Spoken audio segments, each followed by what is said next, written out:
Guys, welcome back in another video of the What Went Wrong series. This is gonna be the last series of the block 2 because we have ended the entire block 2 legacy by the Starship Flight 11 success. I'm really talking a real event, right? Because the Flight 11 has launched on the 13 October and Indian Standard Time, the 14 October, and this flight has remarked the success of our previous flight, the Flight 10, and both flights were successful for the last version of the entire Starship, the Block 2 variants, and they actually remarked the whole events as a really successful. And we actually met to all the criteria and objectives that we have scheduled and designed for to perform for the future block 3 iterations. So we finally met to all objectives in a Flight 11, but still we have to evaluate what exactly went in a Flight 11 by measuring the failure side and the success side. So let's see what exactly went wrong in a Starship Flight 11 without wasting our time. So the first we have to see the successful aspect of the Flight 11. So let's see from the T-0 when the booster 15-2 has ignited its the 13 Raptor engines successfully without losing the single engine Raptor by ignition, and then it has cleared the tower and then actually made through the max Q period, the max Q zone, the maximum dynamic pressure on the vehicle structure integrity, which is very critical for any vehicle that is in a sheer mass and tall. But Starship, Ship 38 and the Booster 15-2 was tolerated that force, and then Booster 15-2 and Ship 38 was ascended past to the max Q, and they performed the MECO, and Booster, the singularity Booster performed the MECO, the most engine cutoff. Is the outer engine will be cut off, and is the central functional engine will be remain on while it will do the actual stage separation that was occur at the T plus 2 minutes 40 seconds in counting. And Booster 15-2 was successfully flipped back with the dual Raptor ignition for the boost back burn. That was a dual engine ignitions, and then the Booster 15-2 was continued is the boost back burn in the direction of his offshore splashdown zone, the Gulf of America, while the Ship 38 was managed to ignite the 6 Raptor engines for the ascent to the suborbital velocity. And then Booster 15-2 was successfully managed to shut down the boost back burn at the T plus 3 minutes 40 seconds in accounting with the jettison of the hot staging ring, because we had to get rid of the hot staging ring to reduce the risk of the instability during the actual descent and landing burn, right? And then the Booster 15-2 did the re-entry to the atmosphere and performed the successful experimental unique configuration engine ignition as a landing burn over the Gulf of America. That was configured as the first at the brake phase. The 13 Raptor engine will be ignited as usual. Then the 13 Raptor engine will be transitioning to the 5 Raptor engines remaining on a center and combine the other outer ring, and then the 5 engines will be transitioning to the center 3 engines for the gimbaling and stability during the landing over the chopstick. And that was performed very critically and successfully. There wasn't any failure was remarked, and then we finally met to the objectives that was the scheduled and planned for the entire booster profile. But what about the Ship 38? Ship 38 was really performing very good at the point after the 4 consecutive failure of the previous Starship Block 2 variants. Compared to the Ship 38, Ship 38 really performed as a Ship 37 was. But still, let's see how it performed at the T plus 8 minutes. Yeah, at the T plus 8 minutes in accounting, and almost 9 minutes you can assume that we have successful the SECO, the second engine cutoff of the Ship 38 was remarked as the third time the Ship 38 was Block 2 variant performed the actual SECO, the second engine cutoff, because the previous versions didn't perform this ability. But after the sequel, Ship 38 is tried to the reorient itself for the payload deployment, the version 3 Starlink dummies deployment. And at the T plus 60 minute in the counting, we finally began the deployment of the version 3 by opening up the page door dispenser doors, and that door was opened up very flawlessly. And after that, we began to deploy all the dummies that we have like fitted inside the Ship 38 ejector box, and then we finally met to that. We have successfully deployed all those V3 dummies into the space along the trajectory of the Ship 38 at a suborbital velocity, and we finally managed to deploy them at the T plus 25 minutes in counting. And after that, Ship 38 continued its ascent and the coasting phase until its reignition of the Raptor engine in space to demonstrate the capability of the deorbit burn in our orbit. At the T plus 37 minutes in counting, we finally executed the Raptor reignition in space. The single Raptor engine E3 at the center of the E3, the gimbal ones, was performed the static the fire of the entire engines and the entire fire, and then it's really performed successfully the T plus 37 minutes in counting. After that, we finally started to see some subtle plasma buildup around the vehicle, and we finally got into the daylight zone of over the Indian Ocean and the west coast of Australia. But still, we wasn't there yet. But still, yeah, the Ship 38 was performed the re-entry, and it started at the T plus 47 minutes in counting. The T plus 47 minutes in counting, we finally decided to begin the re-entry at the point where the Ship 38 was performing the steeper angle re-entry with the high angle of attack. That was a very critical maneuver for any ship and any the hypersonic vehicle that is traveling at the 26,000 km per hour velocity. So this is very critical point for the Ship 38, but the Ship 38 was also performing a very critical experimental maneuvers that is really not made for the spacecraft that is traveling at the hypersonic. But for the Starship, is really necessary to prove these key challenges, because this is very necessary to prove what exactly could be possible if we push those maneuver with the Ship 38, and what if the Ship 38 will perform them successfully. That's why at the T plus 1 hour and almost 58 minutes in accounting, we performed the first ever the banking maneuver. And what is a banking maneuver? For the real understanding, let me explain you by the notebook. So I have the explanation here with a clarification of what is a banking maneuver in a Starship and why we do that, right? So let's see. So here is the explanation of the what is the banking maneuver.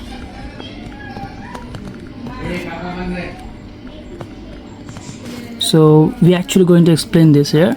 So assume that the Starship is traveling in the forward. This is the forward motion of the Starship, but we have to land on a targeted path, right? So if our targeted path is here, is a A point, and this is a B point for the backup. So we have to get there by doing the banking maneuver. This is a banking maneuver. It not only helps to the helps to the Starship to move in the horizontal direction, right? This is called the horizontal direction. Even at the point, this is the horizontal direction where the Starship can perform the left and right. Like is a left, so it is right, and this is the left side. So in a banking maneuver, when the Starship is performs, it actually get the rotate itself and pushes the orientation and the pitch into the one side. So it will resemble as whether it's drifting by the one side. So let me explain you by the cylindrical object. Yeah, here's the point. Okay, let me explain you here. Yeah, this is a cylindrical object, not properly, but still. So if the Starship is traveling this in a forward motion, and if the Starship wanted to go in the right side, from this the horizontal line, so we can assume this is a horizontal line here from you and from me. So this is a horizontal line, this like this way, and this is a forward motion. So if the Starship wanted to go that side, then it will do the banking maneuver by reorienting itself at the actual the side way, and the side part will be the like go through the re-entry and atmospheric pressure, and it will expose the high the thermal load on the vehicle and pressure on the vehicle body on the one side. So it should be tolerate that pressure by the structural integrity. So it helps to the Starship to land over the target zone if the target zone is not there. But if the target zone is far away, especially it's made for the landing over our tower. Yes, this is actually made and designed for the landing over tower, because it helps to provide the drag and the lift forces during the actual deviation from the trajectory. So Starship can have the little bit chance to get correct trajectory for our landing, and that's what this Ship 38 did at the T plus 59 or 1 hours in accounting.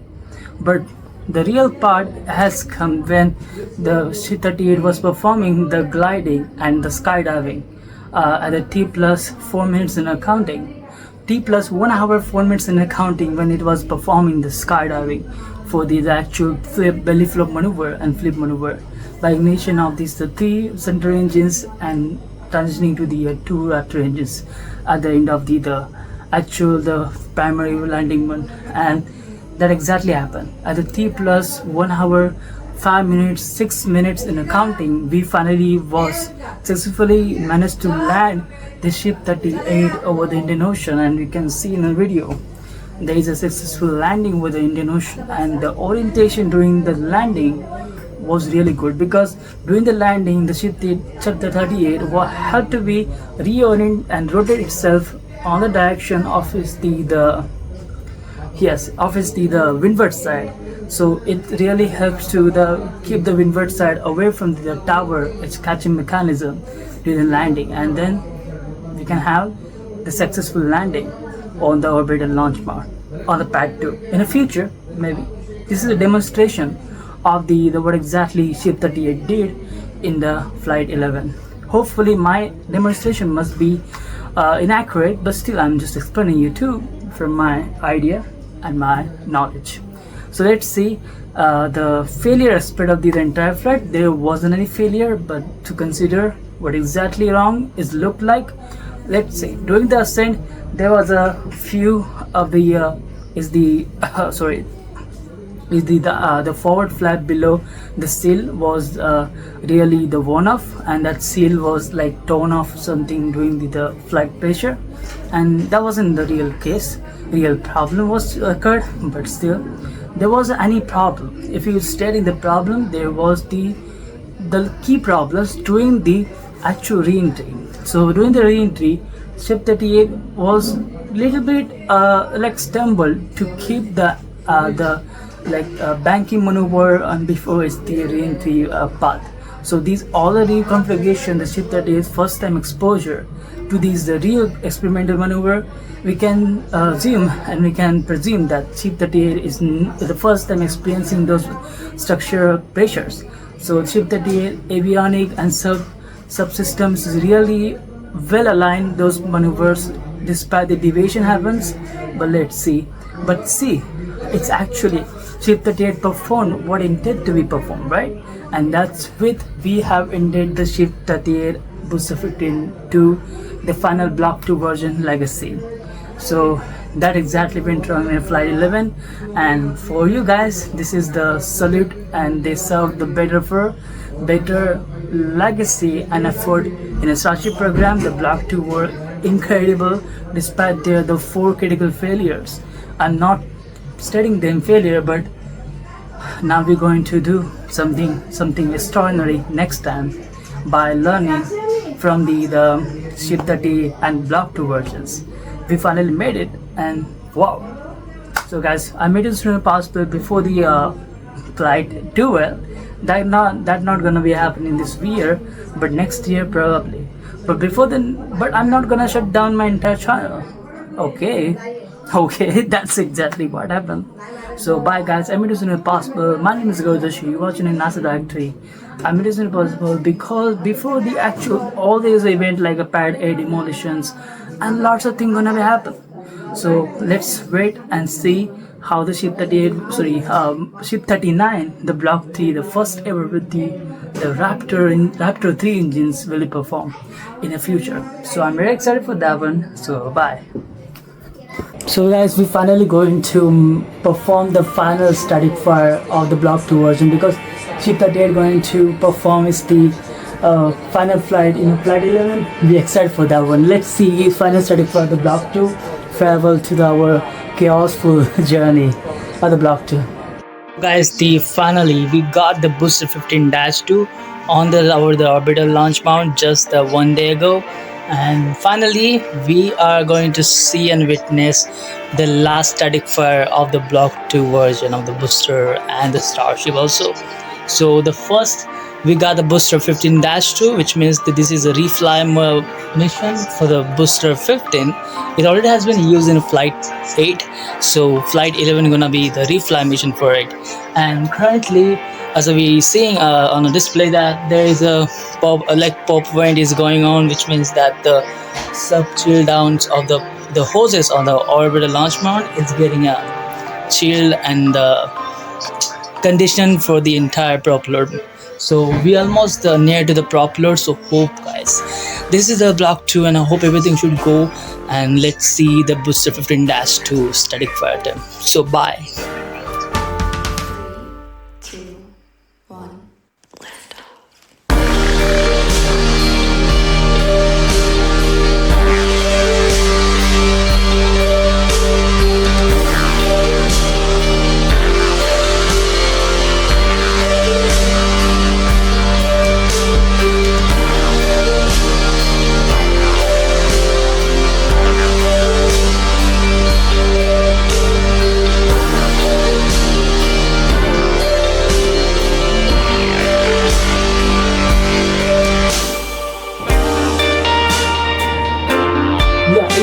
It was full duration. Where?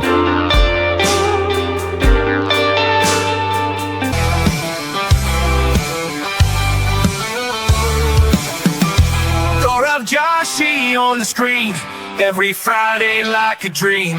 Starbase news he brings to life. Loves his pony, ain't that right? Barely speaks the English clear, but he's trying, never fear. Updates rolling from his lips. Starbase knowledge just a glimpse. God's here to break it down every week without a foul. Slaying news and love and cheese with his updates life's a breeze.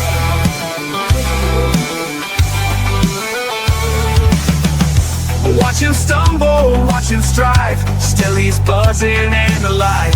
Pioneer-powered Starbase king, Goran makes the cosmos sing. God's here to break it down